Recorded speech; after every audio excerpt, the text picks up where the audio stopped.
మల్లెపూలకు 1,14,000 జరిమానా. మల్లెపూలు తీసుకెళ్లినందుకు ఇటీవల ఓ నటికి ఆస్ట్రేలియా అధికారులు వేసిన ఫైన్ అది. ఏంటి, మల్లెపూలు కూడా తీసుకెళ్లొద్దా? అవేమైనా డ్రగ్సా లేక ఆల్కహాలా అని షాక్ అయ్యారా? అక్కడి రూల్స్ అంతే. ఆస్ట్రేలియాలో నిషేధం ఉన్న వస్తువులు తీసుకెళ్తే జరిమానాలే కాదు, ఒక్కోసారి జైలు శిక్ష కూడా పడుతుందట. అసలు మల్లెపూలపై నిషేధం ఎందుకు? అవేం పాపం చేశాయని ఆశ్చర్యపోతున్నారా? అయితే చెబుతా వినండి.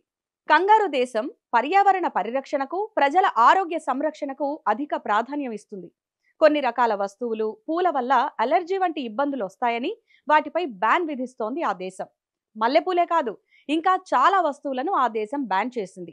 తాజా పువ్వులు, పండ్లు, కూరగాయలు, ఎండిన పువ్వులు, పండ్లు, కూరగాయలపై నిషేధం ఉంది.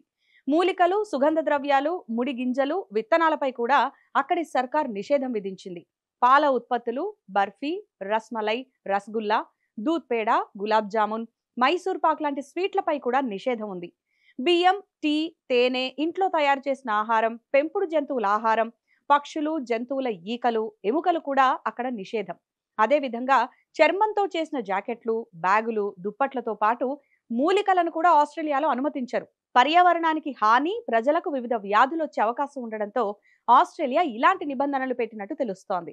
ఎందుకైనా మంచిది, మీరు ఆస్ట్రేలియా వెళ్లే ప్లాన్ ఉంటే ఏది తీసుకెళ్లొచ్చో, ఏది తీసుకెళ్లకూడదో ఒకసారి కనుక్కొని మరీ వెళ్ళండి.